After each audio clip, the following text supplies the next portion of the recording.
Hello guys, good morning. कसे आहात सर्व? आज आहे दिवस 4था आणि आम्ही आता आहोत केरलीला. आता केरली ते ज्योतिबा 21 मिनिटांचं अंतर आहे. 10 किलोमीटर जवळजवळ अंतर आहे हे. आणि आम्ही आता ज्योतिबाला चाललो आहे दर्शन घेण्यासाठी. सो आत्ता सगळे रेडी होऊन खाली आलेले आहेत. आणि बघा, आम्ही इथे या स्टेमध्ये होतो रात्री राहण्यासाठी. आणि आता सध्या बस लोड होते बॅग्सने आणि काही जण इथे फोटोशूट पण करतात. बघा,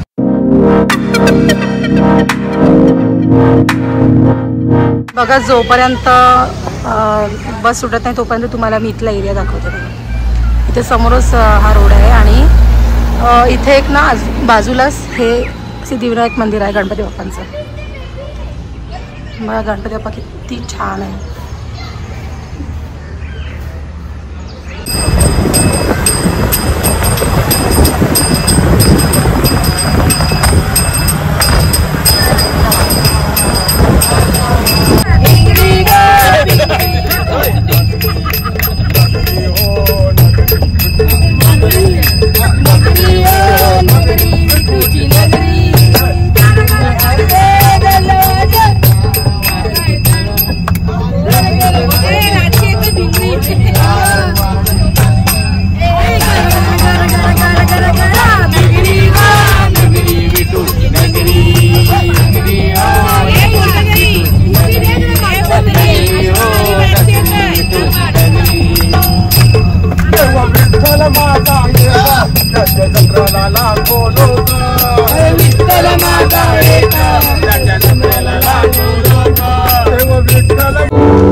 ज्योतिबाला आलेलो आहोत.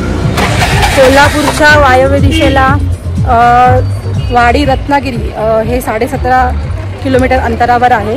तिथे हे ज्योतिबाचं देऊळ आहे आणि समुद्र सपाटीपासून सुमारे 3100 किलोमीटर वरती हे दख्खनचे पठार आहे. ज्योती म्हणजे प्रकाश आणि बा म्हणजे स्वामी. प्रकाश देणारा स्वामी म्हणजेच ज्योतिबा. आणि ज्योतिबा हे ब्रह्मा, विष्णू, महेश आणि जमदग्नी या सर्वांचे एक रूप आहे असे मानले जाते. जेव्हा अंबाबाई हिचे युद्ध झाले तेव्हा ज्योतिबाने त्या युद्धात तिला मदत केली होती. आणि ज्योतिबा हा कोल्हापूरची महालक्ष्मी अंबाबाई हिचा भाऊ मानला जातो. चला, आपण इथे या मंदिरात आता आलेलो आहोत. तुम्हाला याचा मेन गेट दाखवते.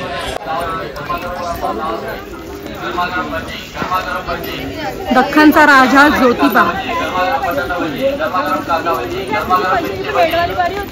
ज्योतिबाच्या नावानं चांग बळ असा उच्चार केला जातो.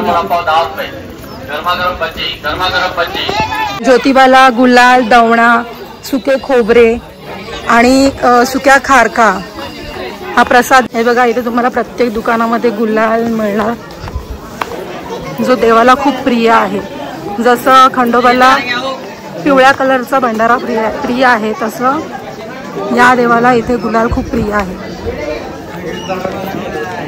देवळाकडे जाताना प्रथम मराठा शैलीतील भव्य दगडी प्रवेशद्वार लागतो. या प्रवेशद्वारातून प्रवेश केल्यानंतर पायऱ्या उतरताच 3 देवळांचा समूह दृष्टीस पडतो. या 3 देवळांच्या मध्यभागी केदारलिंगाचे मुख्य देवालय आहे. ज्योतिबा देवाच्या मंदिराच्या बांधकामाकरिता याच डोंगरात सापडणाऱ्या काळ्या बेसोल्ट दगडाचा वापर करण्यात आलेला आहे. या देवालयाच्या प्रांगणात पारंपरिक दगडी दीपमाळा आहे. ज्योतिबाला केदारेश्वर असंही म्हणतात. जसं 12 ज्योतिर्लिंगांना महत्व आहे तसं ह्या मंदिराला देखील महत्व आहे. ज्योतिबाच्या नावानं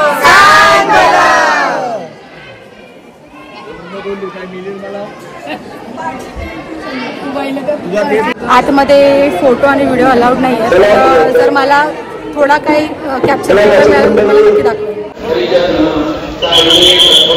ही देवाची पालखी आहे. जत्रा भरल्यावर पालखी मिरवणूक जेव्हा करतात तेव्हा हीच पालखी असते. देवाला दख्खनचा राजा, केदारलिंग, सौदागर, रवळनाथ या नावानेही ओळखलं जातं। मूर्ती स्वयंभू असून साधारणपणे ती 4.5 फूट उंचीची आहे। मूर्ती बटू भैरवनाथाच्या अवतारातील असून चतुर्भुज आहे आणि देवाच्या हातात खड्ग, पानपात्र, डमरू व त्रिशूळ आहे। शेजारीच ज्योतिबाचे उपवाहन शेष आहे। ज्योतिबाचा शरीर रक्षक काळ भैरव असून तो बाहेरच्या बाजूस आहे आणि तेथे मूळ ज्योत तेवत असते। देवाचे दर्शन घेण्याअगोदर काल भैरव आणि ज्योतीचे दर्शन घेण्याची प्रथा आहे।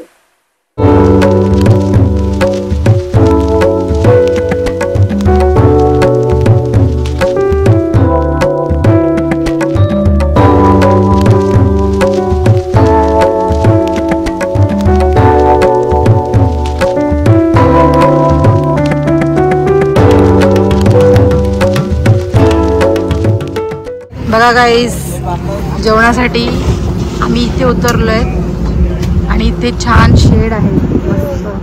इथे काय आणि इथे एक झाडाखाली पण आहे, तिथे जाऊया प्रसिद्ध भस्मावर जेवण बनवण्यासाठी।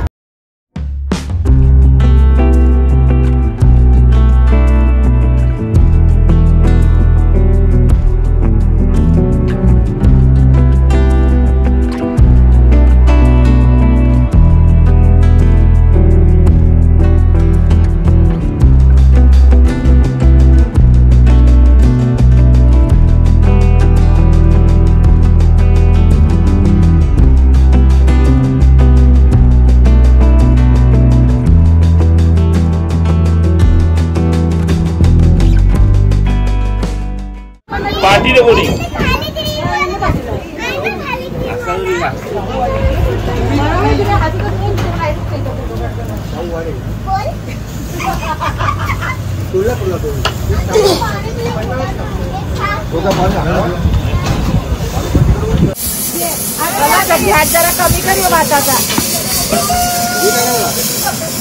बाबा, आज तुम्ही बनवता जेवण?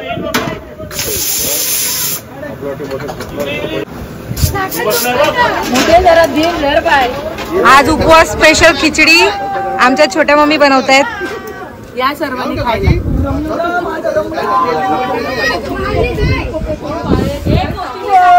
आई समोर आमच्या आत्याचा कार ग, आमच्या आत्या बसली बिचारी, विधी आत्या। प्रगती, भाजी कापली, कचरा कोण साफ करेल? ए वो काकू आहे मग कढीपत्ता।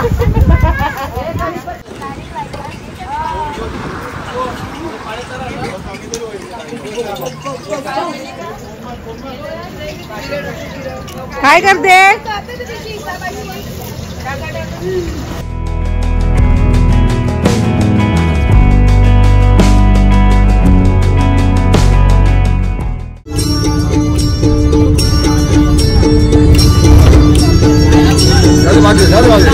आज तरी तू बोलतच नाही, तुझा कसं झाला मध्ये 100 वार्य झाले म्हणून आज मानवर काढता प्रभुआ, तुझ्या बरोबर वार्य झाले म्हणून तुझे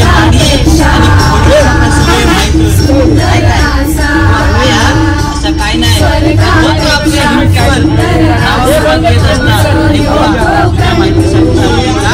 आई वडिलांची पुत्री, तुमचा आशीर्वाद आणि प्रेम नाही का, त्यामुळे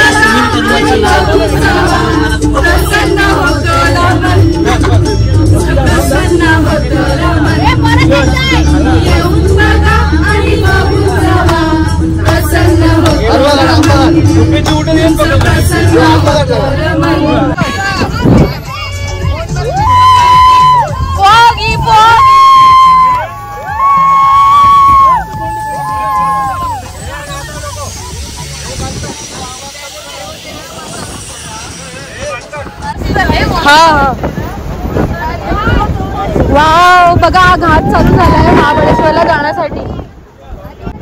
हा आंबा घाट चालू झालाय, बघा किती सुंदर वाटतोय नेचर, बघा किती सुंदर। फॉग बघा किती छान आहे।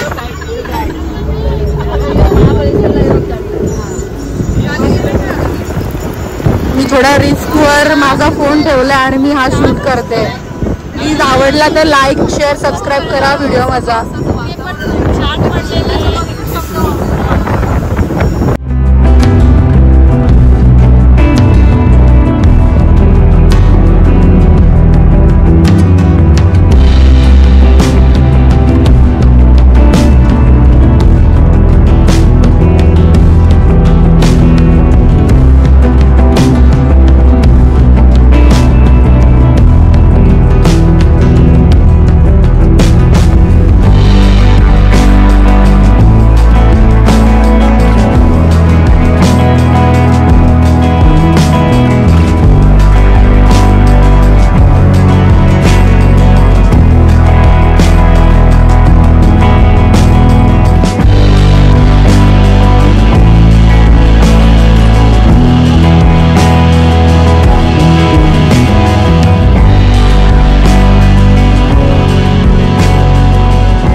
बॉम्बे मार्केटला गणपतीचं मंदिर आहे ना, हा तिथे भंडारा आहे. जाऊ आपण. मला हेच वाटलं तर बोल. हा वाट पौर्णिमेला काय भेटणार आहे लवकर बोल. हे नाही प्रचितचा बर्थडे तर काय भेटणार आहे लवकर. आम्हाला नॉनव्हेज पाहिजे.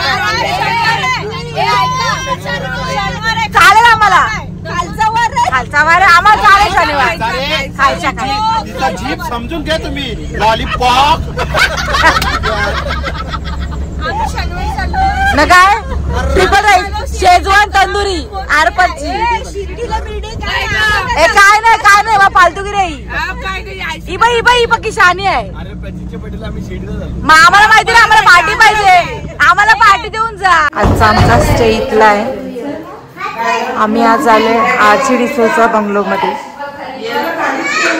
खूप छान असा बंगलो आहे हा बघा आणि खूप मोठा आहे.